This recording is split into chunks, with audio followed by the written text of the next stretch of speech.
Hello everyone, and welcome to today's episode of the Game Design Archive with Edvard and Ludwig. I'm Ludwig, and as always, I'm here with Edvard. Hello, Edvard.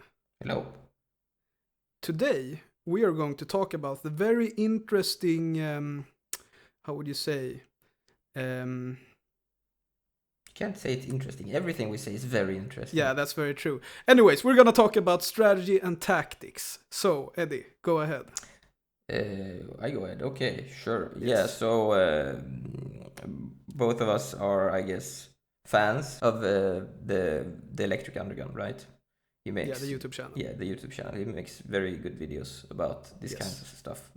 Basically, what we talk about, but probably more like developed opinions. Go watch his stuff if you haven't. A lot of you probably have. And he was talking about RPGs, I guess, and trying to define good and bad parts. And he came up with this sort of distinction between strategy and tactics. And I'm not like I don't remember exactly, but I think it wasn't like completely developed yet, right? He hasn't made a long video about it or anything. It's probably just the beginning of an idea. Yeah, it was on a stream, Yeah, right? yeah. So it was kind of but just it's free a discussion. good. Like our idea here is to like basically like that was an interesting idea how he split it up. So we're gonna take that and discuss that basically, I guess. Yeah. So let's start perhaps by defining strategy and tactics. Now, you could probably, as with many definitions of things, discuss this for like thousands and billions of hours or whatever.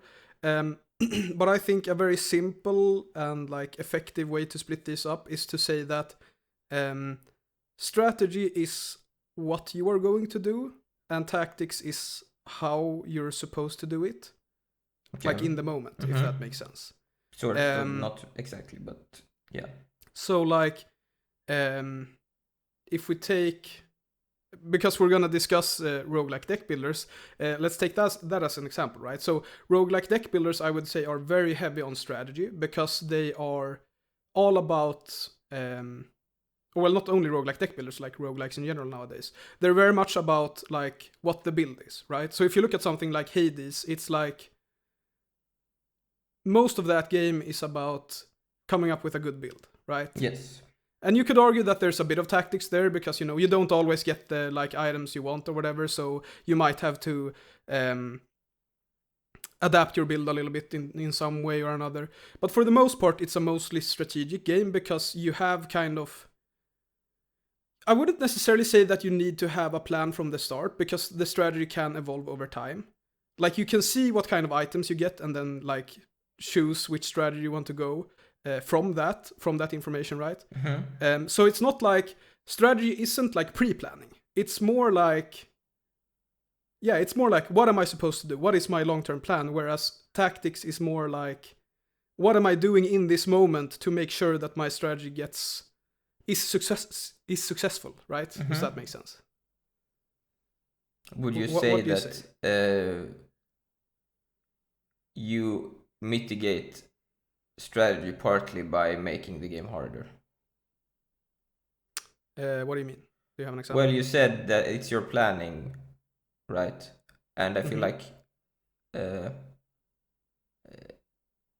if you make the game really hard, I guess the planning is harder, right? Yeah. So then yeah, it becomes so I wouldn't more moment to moment.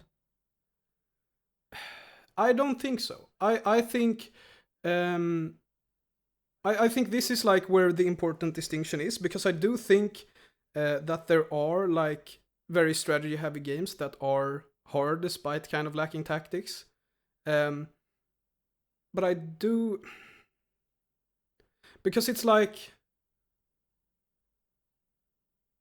does I guess the question you want to ask yourself whether the game is tactical or not is like, does what you're doing in the moment actually matter that much? If that makes sense. Yeah, but I guess the problem or not problem, but so what will happen is if the harder you make the game, the further down the moment matters. It depends on what way you make it hard, I would say. Right? Because you can make it very hard to make a good build and yet still not have a lot of like tactical decisions for the player to make. Mm-hmm. Right? So it's not like making a strategy game harder is going to make it more tactical, if that's what you're asking. In my opinion, of course. Yeah, well, I don't know. I guess it's my opinion. So like, let's look at a game that does both well, in my opinion, which is Dicey Dungeons. Mm-hmm. Terry Kavanagh, shout out, best designer ever, possibly, maybe. But yeah, so Dicey Dungeons is like a roguelike deck builder. You know, you collect like items, and then you roll dice, and then you allocate the dice into the items, and then they do attacks and stuff. You know, like a traditional roguelike deck builder, and it has like the traditional roguelike structure where you're walking through a map and so on. But Dicey Dungeons also has a lot of tactical elements, and one that we have like an entire video on Dicey Dungeons that you should check out if you're interested. But one of the things we discussed there is the level up to heal mechanic, for example. So that's something that I would say is very tactical, because you're like looking at the map, and you're like seeing, okay, if I kill this guy, I'm gonna get this much XP, and if I kill that guy, I'm gonna get that much XP. So if I kill the first guy first, then I'm gonna level up, so I'm full on health, so I can move on to the harder guy with max health, and then I can like pick up all the health pickups. Like you think about the order that you do things. Right. Like in the moment. Does that make sense? It makes sense, but then I'm gonna counter argue you here and Go say ahead. if that wasn't hard, then there would just be I kill all these mobs, get the experience, and move on. Yes, right? Absolutely. So yes, you did like the fact that you got your health back when you leveled up was only important because the game was hard. Yes. Well, yeah. Okay, so okay, I kind of get what you're saying. So you're saying that like the problem isn't that the tactics aren't there; it's that they're too easy. I think it's both. I guess I don't think all games are good. Like all games are. I don't think all combat systems in all games are good, and the only problem is that they're easy. But I think a lot of them suffer from being too easy, right? Yeah. The thing is, a lot of them wouldn't be fun if they were harder because their combat systems are bad, right? Mm-hmm. So, like that's one of the things that difficulty does, right? It clarifies, like if the design works or not. Mm-hmm. That's why a lot of, in my opinion, modern games are so bad because their difficulty is too low. So they haven't really tested if their like mechanics work at all. Yeah, no, I agree with that. Which is why like something like Dicey Dungeons is like a good case study for this topic, I guess, because it does like both the tactics and the strategy stuff very well. Mm-hmm. Like I think Dicey Dungeons is less like, what do you want to say? Like, you know, modern roguelikes are very heavily into like the making an epic build and like stacking synergy and modifiers and stuff like that. And Dicey Dungeons is very light on that compared to a lot of modern roguelikes. Mm-hmm. Like the builds that you can make can be very OP, but they are also very tactical, right? Like we discussed this in the Dicey Dungeons video. I made this like build where I could like lock all the dice of the enemy so he couldn't act. Yeah. But like actually getting to that point wasn't just stacking a bunch of modifiers and becoming OP. It was like, no, I needed to actively like play against the enemy still, like despite the fact that I had an OP build, I still needed to like make sure that I did everything in the right order, because if I did something in the wrong order, then I would mess everything up, and you know, I wouldn't prevent them from acting and so on. And so I think in modern roguelikes it's way more popular to like, you know, once you have the build that prevents the enemy from acting, you don't need to care anymore, right? And that's sort of the problem with a lot of modern roguelikes and synergy builders and whatever. Because they're like completely lacking in the tactics aspect. Mm-hmm. Okay. Yep. Does that make sense? Sort of. Or do you agree so far, or do you have? I guess my so like obviously I like tactical games a lot. Mm-hmm. I'm just not sure you. It might be the case, right? I don't know, but I'm not sure that you actually need tactics to make it interesting. Is my point, I guess, right? Okay, can you give an example? I don't have an example necessarily. I'm just thinking like. Well, like I if would agree that... because like if you take the harder you, like I said earlier, if you only have strategy, then it's like, okay, I plan something, right? Yeah. But as you make it harder, then you need to plan more and more details. Yeah. And at some points it's basically tactics, right?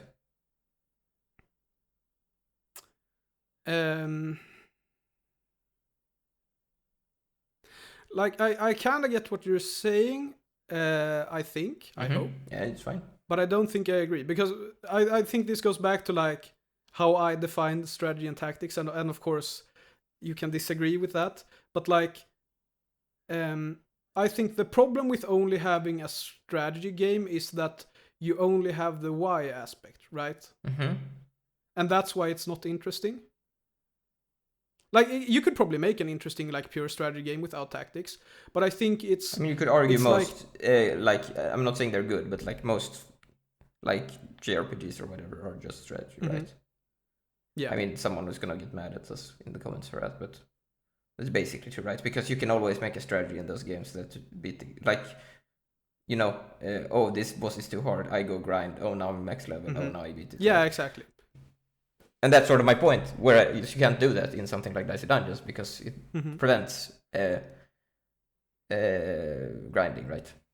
Yeah.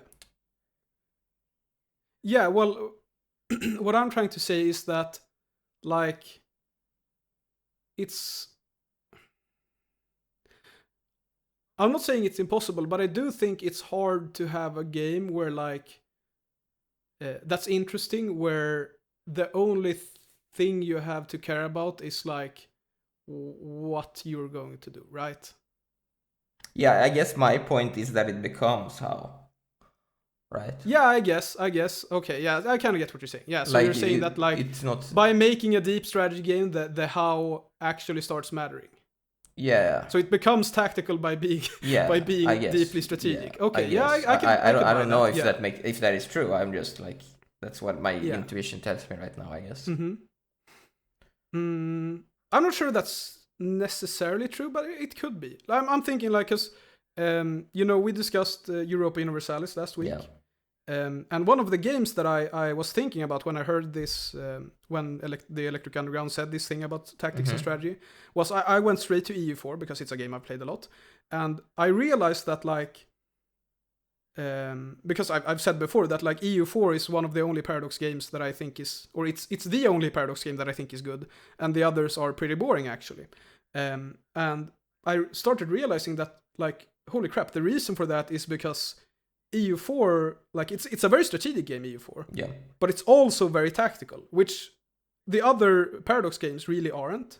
They're very strategic. It's like you think out, okay, how am I going to do this? And then that's it. You just wait for it to happen, right? Whereas when you play EU4, you need to be very proactive. You need to be like, you need to be opportunistic. You need to, like, you know, there's a lot of, like, specifics in achieving your strategy that the other Paradox games don't really have. Yeah. And maybe this is, like you said, maybe it's because the strategy in EU4 is so deep that there's automatically tactics. But I don't think it's necessarily true, because, like, if one of the things that I was thinking about with EU4, the aspect of EU4, is like bankruptcies and loans. So short brief EU4 explanation here. So in EU4, basically, you can take loans. And loans are kind of bad for you long term, because they cost a bunch of money and stuff. Just like in real life. Yeah, exactly. But they're good for you in the short term, because you get a bunch of money. The problem is that if you take, there's a limit to how many loans you take, and this limit is, like, dynamic based on how strong your country is and stuff like that. But when you reach that limit, you go bankrupt, and then you, like, get a bunch of really, really bad debuffs for, like, a while in game time. And this is, like, a perfect example of something that's like super strategic and tactical at the same time. Because if you're bad at the game, generally, you always avoid loans because like you can't handle them because you're too bad at the game. Mm-hmm. But if you're good at the game, they're actually very, very powerful because you can take a loan, which, like as I said, is bad long term, but good short term. But then you can use the short term gain to get an even greater long term gain, and so it's worth it in the long term again, if that makes sense. Just like in real life again. Just like in real life, yeah. Good point. So yeah, it's like it's very interesting in that way, and then the planning around the bankruptcies is another part that's very interesting. So like a bankruptcy for a new player that's bad at the game is like a game-ending catastrophe, right? Because you're like, or it could be depending on like if you're a bit luckier and stuff like that. But like basically you have so bad debuffs that like everyone around will just declare war at you and invade you if you're bankrupt. Unless you've planned around it and like you have truces with everyone around you or you're allied with everyone around you. So what good players will do is they will like actually plan around bankruptcies. So they will be like, oh yeah, I'm just going to take a bunch of loans and use the loans to become more powerful. And then I'm going to go bankrupt when I'm in a safe situation. And then I'm just going to wait for the modifiers to go away and stuff like that. So it's like, it's very, like I say that, but then it's like the actual specifics of getting into that situation requires a lot of like careful planning and like knowing what you're doing, right? And so that's where like the blend of strategy and tactics comes. And I feel like, you know, going back to last week's video where I talked about how like EU5 was kind of bad compared to EU4, I think that's like one of the main problems with EU5 is that it's like completely lacking in that tactical aspect. It's all strategic, right? Because it's like you're basically stacking modifiers and then outscaling the other nations or whatever, and that's all there is to it. And to go back to the original point then, which is like is a game tactical if it's strategic but hard? This is where I'm like not sure, because like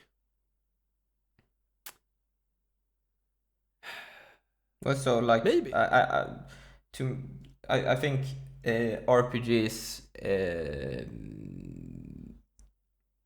What am I trying to say? They are a good way to like try to clarify what is what here. So I'm gonna bring up go ahead. Bring up Fire Emblem like we usually do, right? Fire Emblem Fates Conquest, the classical one, right?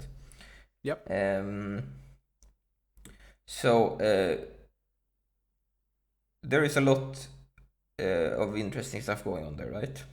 When you play. So I guess I'm gonna try like picking your brain or whatever you say right here. Yeah, go ahead. So would you like there's different things. So like you would say that moving this character on top of like pairing up this character with this character to get the stats to kill this other enemy is tactics, right? Yes. But what is but then you have the economy, right? There's an economy in Fire Emblem as well, right? You have gold that you gain from playing well that you use between the games, or with the rounds, where you know between the missions. Yeah. And you can use that to buy like buff items. As would you say that is strategy or tactics? Can I say both? You can say whatever you want. It's your podcast. I feel like because it depends, right? The thing that's like. So what I'm trying to say is like, oh, so instead of like actually playing out the mission, right? The problem is when you play a game like Fire Emblem, I think, like you can do a lot in advance, right? Because you can, since it's like a turn-based game and it's it's turn-based, right? You can plan out like basically sort of what's gonna happen in advance, right? Not completely, because it's random, right? Which is nice. There's RNG and stuff. But you can be like, okay, so I'm gonna have this person and this person. I'm gonna pair them up. They're gonna have this much damage. They're gonna go up against this guy. Oh crap! They don't have enough speed, so they're not gonna double them. So they're not gonna kill them. Okay, right? Yeah. And then you go, okay, but what if I like give them this boost potion or whatever? Boom! Now they have one more speed. Now they break the speed requirement. Speed requirement for doubling them. Now you double them. Now you kill them. Right? So you basically and that can like snowball, right? So it could be like, okay, I did that, and now I can like put them there, and they can like kill all of these guys, right? Because they can just tank them, right? So I guess that would be technically more strategy then, right? Because then you've just planned out, and then the game just plays itself. Yeah, I think Fire Emblem is like interesting. Is an interesting case study, I guess, because like Fire Emblem is in many ways a game about optimizing the tactical portion for as much strategic reward as possible, or whatever you want to say, right? So it's like if you put more effort into the tactics, you also get more reward strategically. Right, that's how RPGs work in general. I mean, not always. Isn't it? Like grind the RPGs, I would say. No, of course not. But like, if you have like, if you play well in Dicey Dungeons, you'll have more health, so you'll have more leniency later or whatever, right? Yeah. But what I mean with Fire Emblem is like, since XP is only allocated to like the people who attack and kill people. Yeah. You can have the specific strategy to be like, okay, I'm gonna make sure that this guy gets all the XP so that he gets powerful. And I would say that that's strategy, right? But then like what you do with the guy, like, oh, I pair him up with this guy, or I give him this item or sword or whatever, or I give him this potion. That's sort of the tactical part, in my opinion. But then you bought those items with the strategical advantage, I guess. Yes, so like I would say that resource management is more strategic. So there's a lot of like overlap, I would say. Yeah. Right, and so like obviously the issue also arrives at some point, because I do think that Fire Emblem has balancing issues, right? Anyways, right? Even the good ones. Yeah. So then you lose that at some point. Yeah. Like the RPG mechanics overpower the gameplay or whatever, right? Yeah. Because they need to, as you get further in the game, like it becomes too easy and stuff. Yeah, because you can get too powerful. So that part I do like. I mean, that's just a general RPG thing, right? Where RPGs like they really like the numbers going up, and they really don't need to go up that as much as they're doing, right? It would be way more interesting if the numbers didn't move as much, right? Basically, like basically that's like just getting a little bit more powerful would be fine, right? No, I agree. I think there's actually a lot of like interesting overlap with another type of game, which is like a bit similar, I guess, and that's XCOM and what's it called, Total War. So like both XCOM and Total War, they do this thing where they have like this overarching strategy map, right? And then you have the tactical missions. And we've talked about this on the podcast before. We're not very big fans of that in general, and I think one of the reasons for that is that there's this conflict between the strategic and the tactical gameplay, right? So if you look at something like Total War, it's like when you become powerful on the like strategic overworld, the battles, so the tactics sort of become uninteresting, right? Because like in Total War, you mean? Yeah, Total War. But I would say that this like is also true for like XCOM and stuff like that too. But let's take Total War, because that's like the best example when this doesn't work. Right? Yeah, exactly. So you can auto-resolve battles, right? And so what ends up happening is that you can, if you're in a weak position in like the overworld strategy layer map thing, then you can use your like skills in the battles to kind of circumvent that and not have to engage with the gameplay that way. And then it's also true vice versa, right? So if you're very good, which way did I say it now? If you're very good at like the strategic overworld map stuff, then you can just auto resolve all the battles, right? And so they end up conflicting. And I think this is like there are many reasons for why this doesn't work, and I just mentioned some of the reasons. But I think one of the big ones is that like this is like an aspect of strategy and tactics kind of fighting against each other and making both less interesting. If that makes sense. Yeah, maybe. I also think in that case there is a problem that the game, like we have made an episode about this if I remember correctly, where the games are actually fighting each other as well, right? It's like there is two games inside of Total War, and the like you mitigate one of them with the like being skilled at the other one, right? Yeah. Or whatever, which is very lame, right? But but yeah, so I would say if you look at Total War, like the overworld map thing is clearly the strategic layer, while the battles are the tactical layer. But interestingly enough, I'm not saying that like the overworld is not tactical or the battles are not strategic, right? Because there is still strategy in the battles, for example, even though it's a lot of times very simple. It's like, oh yeah, I'm gonna camp in the corner in this battle. But then like how you go about camping in the corner specifically, like which units you place where and which legendary hero lord you use for what and stuff like that. That's like the tactical part. So basically like, I guess there's no big point of what I'm trying to say. It's just that like tactics and strategy are very like interconnected, and you can't kind of have one without the other, maybe. I don't know. Like let's bring up some, like, because like in action games, for example, right? I think this is way more clear to me, because like I generally don't want any strategy I shouldn't say any, but almost any strategy in my action games, right? I prefer games that are just tactical by the definition we've set up, right? So like I mean, again, it depends on what we put in what category, right? But like I don't like playing an action game and there being like a skill tree or whatever, right? That's why what's the point of that? Like that's for like if the game is testing my you know what I mean, right?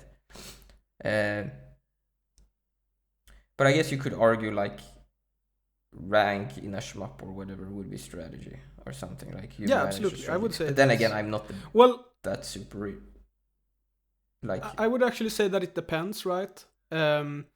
So it's both strategic and tactical once again.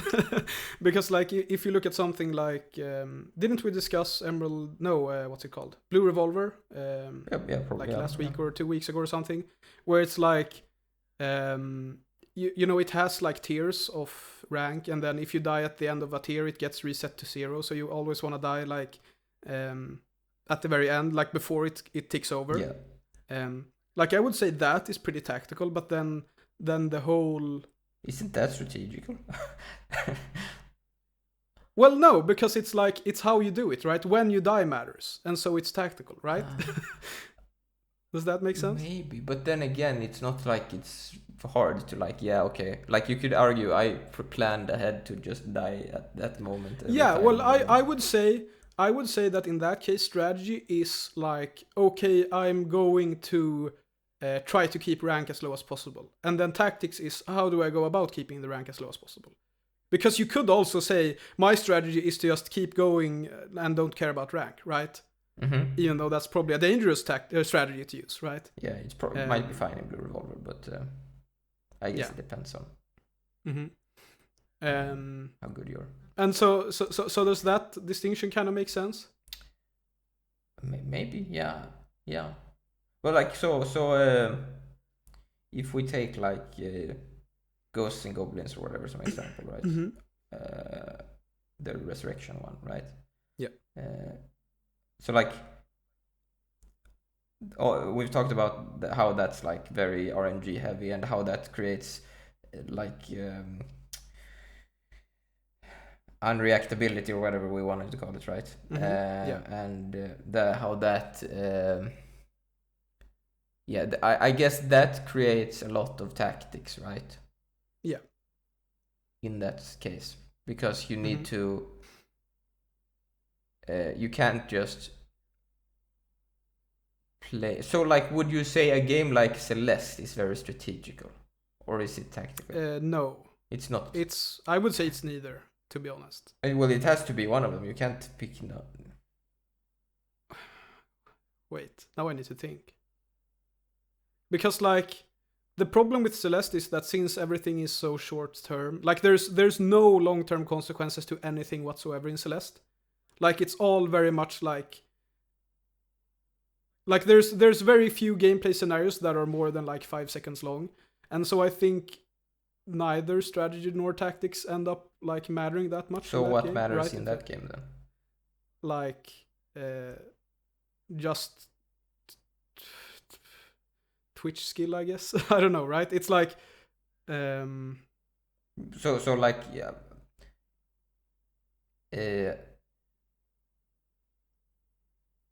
But then you can so like if we take rhythm games for example, now we're going weird places here. Rhythm games. Go ahead. But would they be strategical or tactical, right? Because I guess you'll have to move to the like physical layer or whatever, right? You will have to talk about like the strategy / tactics of how you press the buttons or something. Yeah, I mean, you could argue that that's strategy and tactics, but I would say, like in this, from this perspective, it's neither. So I wouldn't say that a game has to be strategic or tactical. And so I would say something like a rhythm game is neither. It's not strategic, it's not tactical. And then, as you said, yeah, you could argue that, well, I'm pressing this button in this way to make sure that I can press it faster, and that's tactics. Which, like, yeah, that's kind of true. But it's like, if we stay away from the physical realm, as you said, I think it's neither, if that makes sense. I mean, maybe I'm not completely sure because there has to be. Like I mean, there is probably some tactics in like, okay, like if you have a rhythm game where you have like a super difficult section, you'll be like, okay, well, if I do it this way, I'm gonna have an easier time or whatever. So yeah, I guess there is some tactics actually, now that I think of it. So yeah, I would say that it's mostly tactical then, maybe. Okay, so we're saying that games that don't have anything other than Twitch skills are tactical. Yeah, maybe that's actually. I'll have to think about that a little more. But now that I think about it, yeah, because it's like what you're doing is you're focusing on how to tackle what's going on in this very moment, right? That's basically all you're doing when you're playing a rhythm game. So maybe I was wrong. Maybe rhythm games are like 100% pure tactical, and like 0% strategy. I mean, it's obviously maybe that's. Like, I mean, yeah, skill as well, I guess. But I mean, yeah, like like endurance, pressing the button, skill, endurance, and stuff whatever, like that. Yeah. But then, what would I say Celeste is? Because then you would say Celeste is tactical as well. I know, but I'm not sure I agree with that. Okay, maybe I do. Hold on. Maybe because the thing is, yeah, I like if I had to choose, I would say it's tactical, but I'm not sure I want to choose. I'm gonna choose for you. I think it is. Okay. I just think it's not that. Yeah, maybe that's just like it's tactical, but it's uninteresting tactics. Yeah, that's another way to look at it. I mean, if we compare it to a lot of other stuff, it's actually amazing. Yeah, true. If we're being perfectly honest, right? It's not like it's definitely in the top half of the game stuff, right? It's not in the bottom half. Yeah, like it's a decent game, mostly on the virtue of like actually being a little bit difficult. Yeah. So like, yeah, if you compare it to a lot of modern games, like I would much rather play Celeste than like a roguelike deck builder, or most of them at least. Yep. So yeah, 100% agree on that. But like, if we compare it to like, as you said, Ghosts and Goblins or something like that, I think Ghosts and Goblins is way more interesting. But there was one action game actually that I wanted to talk about, because I think it like offers an interesting perspective on like both sides of the coin. And that's Devil Daggers. So Devil Daggers has this like really interesting mechanic where like so it's like a wave-based, timer-based survival game, right? Where you're like in an arena trying to survive for as long as possible, and enemies just keep spawning. But the thing is that enemies don't actually keep spawning. What keeps on spawning is enemy spawners, and they spawn enemies. And then you get to decide when you destroy the spawners. But the thing is that the enemies drop like these crystals when they die, that make you more powerful as you collect more of them. And so it creates this interesting dynamic of like, okay, you want to keep the spawners alive for as long as possible, so that you can farm crystals, but you also don't want to keep them alive too long, because then you'll get overwhelmed by like a swarm of flying enemies and whatever. And I think Devil Daggers has both a lot of strategy and a lot of tactics. And I think the strategy mainly comes from the fact that, like, I think strategy in that game is mostly down to like, okay, how long do I farm, if that makes sense. Like that's kind of the strategy in Devil Daggers. Like you go in with the game plan, okay, I'm gonna farm until 200 seconds has passed or something, and then I'm gonna start like just killing everything and trying to survive for as long as possible. But then like the tactics is everything you do in between. So for example, you have like these enemies that are like spiders that pop up and they start sucking in all the crystals. Like they're stealing them from you, and you need to kill the spider before they suck up all the crystals and steal them from you. And I think that's like a perfect example of like a strategic or a tactical, decision that you have to make in that game. Because like usually as soon as you see a spider, you want to kill it because you get less crystals, right?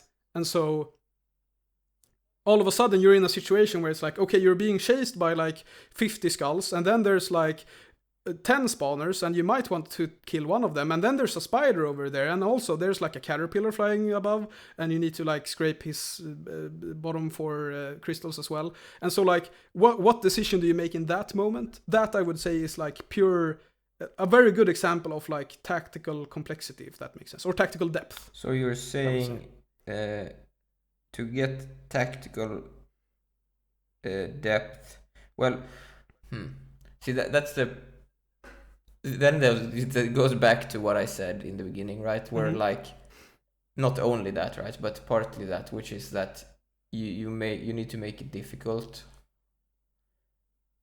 because you if you remove the difficulty, then it's not tactical, right? Obviously. Yeah, absolutely. And then you need a lot of potentially overlapping options. Yes. Of what to do. But I guess there would technically still be an optimal solution, right? I mean, yes, but it depends. I think the part that's important is that like it depends on the player's skill, right? So it's like, yeah, there is maybe an optimal solution, but like the player isn't good enough to reach it, right? If that makes sense. Because like Devil Daggers is actually a pretty good example of this, because it's like infinitely, like there's infinite room for skill expression, I guess you could say, because you can like survive for an infinite amount of time theoretically. Yeah, right. I guess the argument or the thing like I'm thinking about is, are we basically saying that the reason the combat in like God of War is so bad is because the designer thinks it's tactical because their skill level is so low that they perceive the options in the game to have like equal value, because they... Yeah, I would say that's actually a pretty good way to see it. Yeah. I think this is also where like parry-based games kind of fall in, which... Right, because they mitigate everything else. Exactly. Yeah, because the problem with parries is that a parry is like the tactical... There's no reason not to do it. Exactly. From a tactical sense, you always want to parry when you can parry. And like it's always beneficial to parry basically, and so there's no tactics involved because you just parry when you have to parry. You wait for the prompt and then you click it, and that's it. Yeah, unless there's a resource, I guess. Yeah, exactly. But then it kind of falls into, well, no, maybe it would be still tactical rather than strategic. Because I do feel like resource management is mostly strategic, but maybe I'm wrong. Yeah, I don't know. I guess it would depend on when, like, how overarching. Like, that's sort of the thing that's... because, like, RPG is just lots of resources, right? Yeah. But you're saying that the ones that you need to manage more, like in real time, are more tactical, I guess. Yeah. I think one way I like to look at tactics, which I think is the reason why it's a bit frowned upon in modern game design, is because it's like very connected to intuition or like game sense. Which mechanic? I missed what you said first.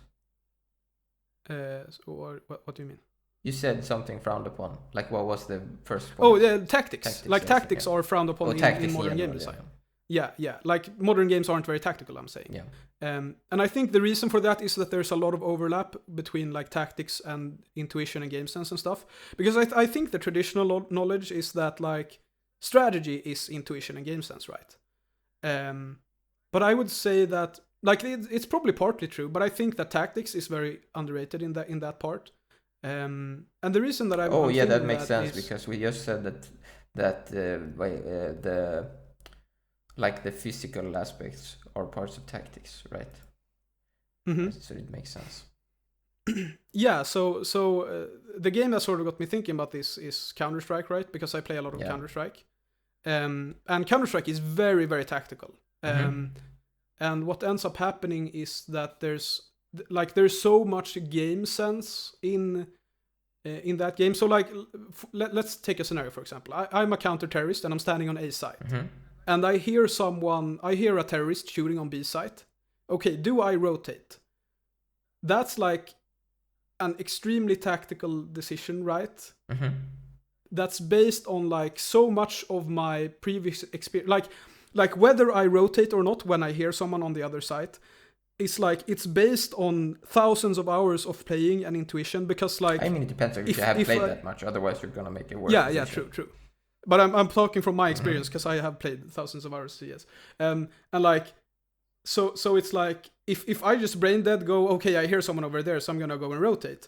Then I'm gonna over rotate, and the A site is gonna be completely clear for the enemies to take, right? And then we're gonna lose. Mm-hmm. But if I don't rotate fast enough, or if I wait too long and so on, then we're gonna lose that site instead. We're gonna lose B site instead. And so it's like.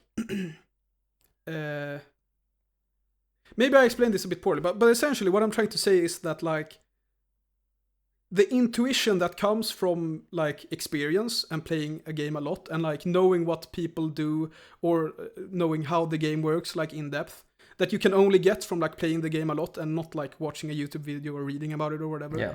Like that is very tactical in my opinion, and I think that's why tactics are so underrated nowadays, because like it's not very in fashion to require the player to play the game a lot to understand it, I guess, right? If that makes sense. Yeah, I mean, that's not games. That's like everything. Yeah, true. People just struggle with...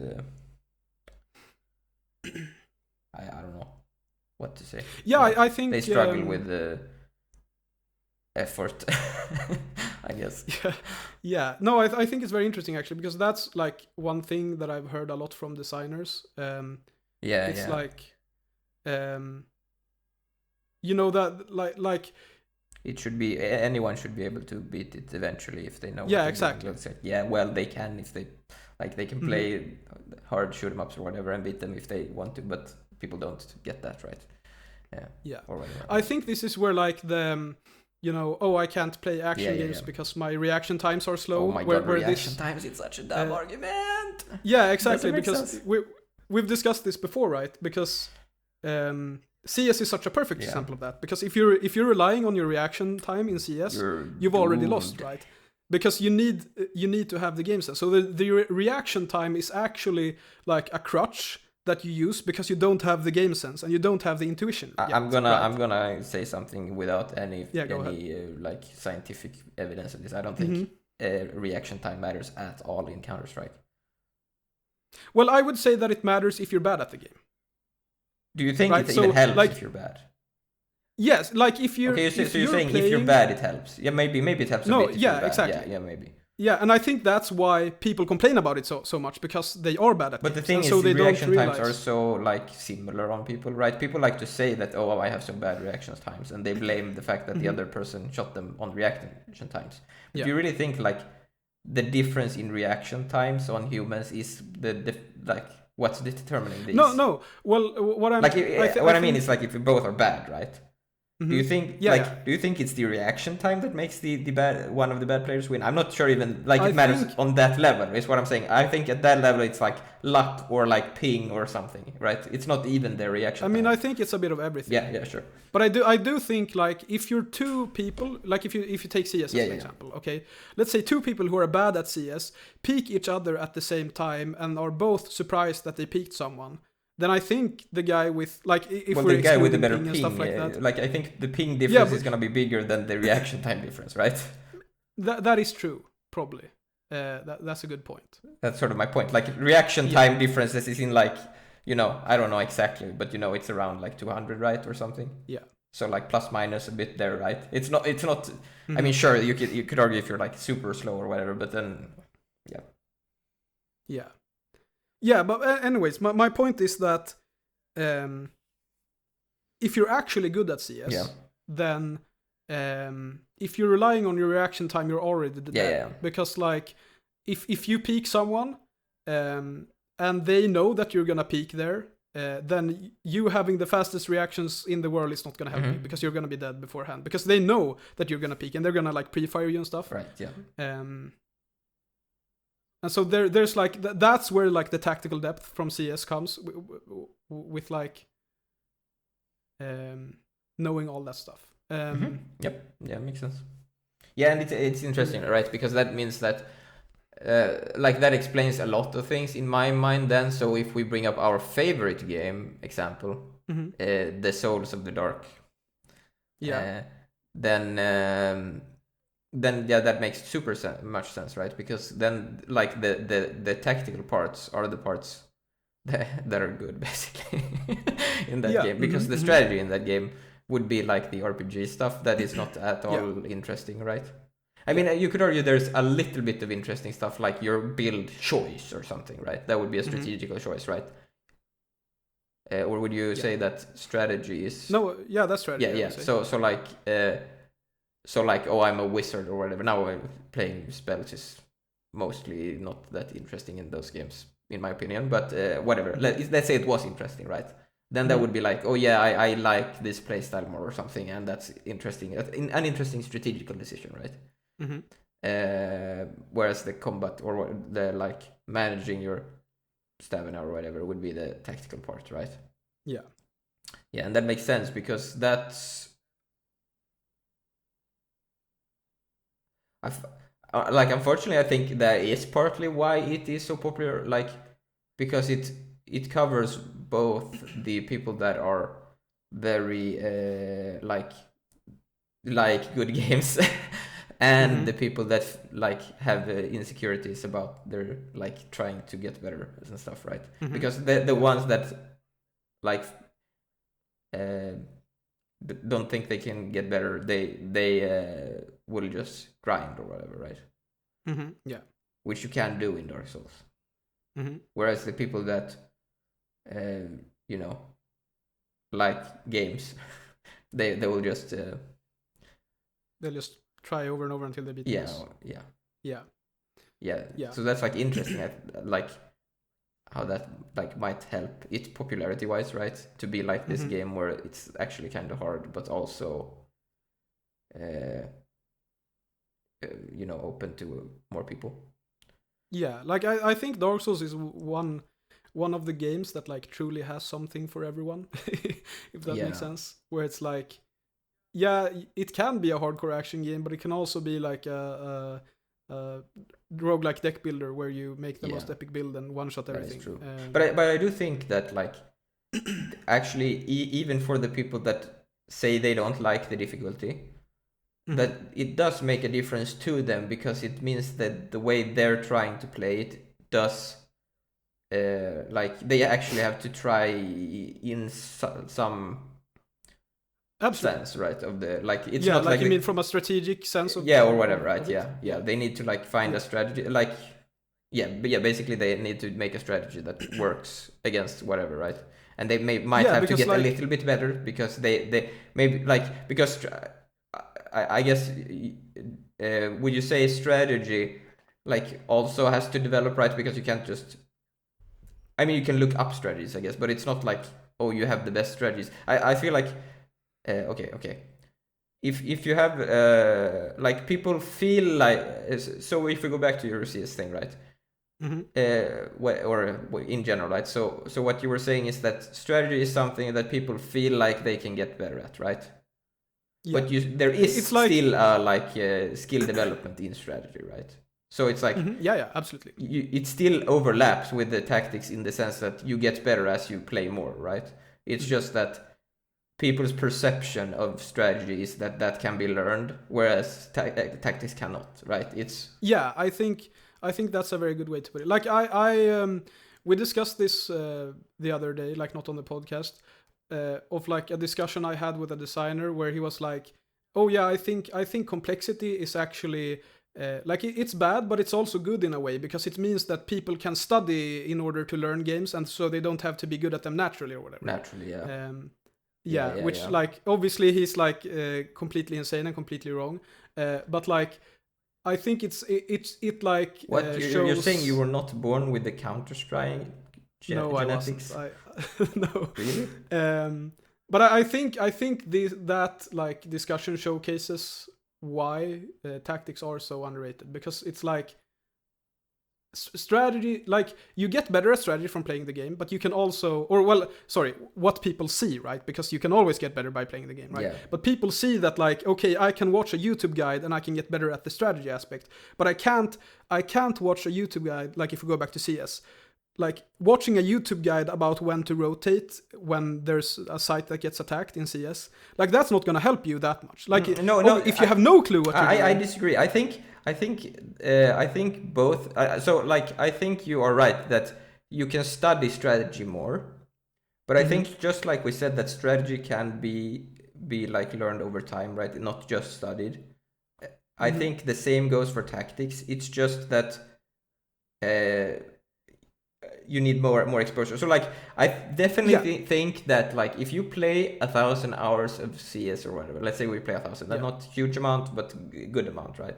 And then you watch like, I don't know, some content about something, right? You watch something that can teach you something. I think applying that to your tactics is gonna like make you learn that faster, if that makes sense. Yes. So like I think you still can like learn tactics. It's just not like you can't just sit and study tactics and learn all of it, right, or whatever. Yeah. But I think there's like, that was sort of what I was gonna say actually. So it's like you can learn tactics from a YouTube video or whatever, but you also need the intuition from playing the game, right? Whereas with strategy, it's like the intuition helps, but mostly when it comes to strategy, you can actually learn from like studying and reading the wiki or whatever. Yeah. So I would say, for example, the economy in CS is actually pretty strategic, because it's like, okay, if we buy this round and we lose this round, will we afford weapons next round and so on. So you can do like the number crunching and like come up with a good solution to the economy without actually playing the game that much, right? So it's like, it's actually optimal to buy this round because blah, blah, blah, blah, blah. Or it's suboptimal to do it because blah, blah, blah, blah, blah, blah. Whereas with rotating, you can't say, oh, it's actually suboptimal to rotate when you hear the first shot because whatever reason. Because it depends on so many factors and like requires so much intuition. You have a lot of intuition, right? Like, like if you're very good at the game, you can kind of explain, okay, I think I'm going to rotate now because blah, blah, blah. But like, you can't say for certain, right? Yeah. Like it could always be a fake attack. But then again, if we go back to more strategical game, I think it's easier to explain tactics in those. Maybe, I don't know. Or would you disagree? Like we talked about. I'm not sure, because I do think like if you, like we said, like I showed Fire you Emblem, for example, right, where it's like, oh, I put this guy with this guy because then he has enough speed to kill this guy. Like that's pretty intuitive, right? Yeah, but I also think like if I showed you a clip of me playing CS where I rotated because I heard something on the other side, I could probably explain like in hindsight, oh, I rotated because of these factors. Like, oh, they're probably actually committing to that site because I have the experience, and like I can explain it if I see the situation. It's just that like I can't put into words, oh, you should rotate when this happens, right? if that makes sense. Yeah, but what I'm saying is maybe you can do that more in like RPGs or something. But I'm not sure. That's true. Yeah. Unless that is unless that is more strategical than we think. I guess I don't know. Yeah. Yeah, it kind of makes sense. I get what you're saying. I think maybe that is more strategic then. Not I think whatever. There was actually one. If you'll allow me to move on to one more kind of game, which we've discussed before, and we've discussed before on the podcast. But like this whole tactics versus strategy discussion or thought that we've had, put it into new perspectives, and that's RTS games. So I've complained about modern RTSs a lot before on the podcast, and I don't actually play that much RTS. But the RTSs that I do play are almost always like classic ones, like Age of Empires 2, StarCraft, stuff like that. And basically all modern RTS that I've played are absolutely dogshit atrocious and suck. And I think the reason for that, and I remember I like said something similar before on the podcast, and I think the reason for that is because modern RTS games are trying to be more strategic, whereas old school RTS games are actually very tactical. Yeah, could be. Does that make sense? Yeah, I mean they're trying to remove mechanics, so. Yeah, exactly. But because like if you look at an old school RTS, it's like very like obviously it's very micro intensive compared to modern RTSs, and that's one of the reasons why they are why modern RTSs are less interesting, because they are less micro. But I think like if you look at what they're trying to do, it's like they're trying to simplify the like how am I supposed to accomplish this part. So we discussed Battle Aces, right? The really bad RTS that like removed the economy and stuff, where you only had like unit counterplay, like that was the only mechanic, and like that game was super uninteresting because you just had the unit counterplay and there was nothing else to it. But I think that's a very good example, because it's clearly an RTS that tries to be pure strategy, because it's like, okay, I like, what is my strategy? Okay, I'm gonna build these units so that I can counter the enemy's units, and like that's it. That's all there is to the game. Whereas if you look at something like StarCraft, like it's like there's so many things going on, like in like 10 seconds of play, that you could like write books about it, and like I would say that all of that is tactical, maybe. I don't know. I'll have to think a bit more about it, but it felt right to think of it that way. Like RTSs shouldn't try to be strategy games. They should try to be tactics games, I guess. Yeah, I mean, I don't know if that makes sense. Well, specifically that game Battle Aces has had so many bad things going for it, so it's hard. Like, I this goes for like a lot of other games as well, right? Because it did one thing that I know, like especially shooters started doing this for some reason, and it's super uninteresting. Which is so I don't know why they did that with that game. I guess because shooters did it, so it's popular or whatever. And that is to like you make your loadout before you play, right? And that moves the loadout completely to strategy, right? 100%, because you can't adapt your loadout, right? Your loadout is what you picked before, so therefore you need to strategize about the optimal loadout before you play. Yeah. And that is extremely uninteresting, always. I've never played a game where I think like having to plan out your loadout beforehand is more interesting than having to adapt it in the thing. I mean, I shouldn't say never, because like you can say like, well, what in a game where you pick a class or whatever, and it's like, well, it's not really about like, so like let's say you're playing Dicey Dungeons, I guess, right? You pick your character, right, in Dicey Dungeons, but that's not like, that's actually not strategy. That's like you're in that case it's actually a different game, right? You're like, it's a different mission or whatever. Well, you could also look at something like MOBAs where you pick your exactly, that's what I mean. But I would say that's like actually interesting strategy, right? Yeah, that is because true. That is true. There is a lot of strategy there, but that's not completely true, because if you play Dota or those games, seriously, you draft, and then you and all of a sudden have a lot of tactics again, right? Because you need to think about like, oh, I pick this hero. Am I okay with the opponents getting this hero if I pick this hero or whatever? Because they're gonna get 2 picks now, and I'm gonna get 1 pick now, and then we can ban this hero because they'll likely pick this hero or whatever, right? So there's a lot of nuance there. So if you play them for real or whatever, then that's actually not strategy anymore, right? But that's so like, because like my point here is that the strategy of picking your hero in a MOBA is actually super uninteresting in a like if you play a all pick game of Dota 2, right? It's super boring because everyone is gonna pick the like the statistically most OP hero every time, right? They're gonna pick whatever the meta hero. That's why people complain so much about like, oh, you need to rebalance the game or whatever, right? Because they play against the same hero every game because it's, you know, something, right? Whereas with the competitive scene, they draft, which means that I mean they still end up with the good, like basically the best hero that the opponents they feel like they can like deal with, right? I guess. But still, like, it's more interesting because it's like, okay, they can get this OP hero, but maybe that means that the other team can like do this or this thing, or maybe they can like, oh, they banned this hero, so now they know that they're gonna pick this hero because that's basically the reason why you in this current meta would do that or something, right? Yeah. So that's my point, right? Like, just picking something ahead is not that interesting unless it's like a single player thing where, I mean, it's not because it's interesting, it's for variety in that case, right? In like a single player game, right? You play as a knight, not because if you played an RPG for optimal play, right? You would just pick the optimal class every time, right? Yeah, you would pick mage every time because they're always exactly. But like in Dicey Dungeons, it's like different missions, right? It's like you need to beat the game with all the characters to unlock the ending or whatever, right?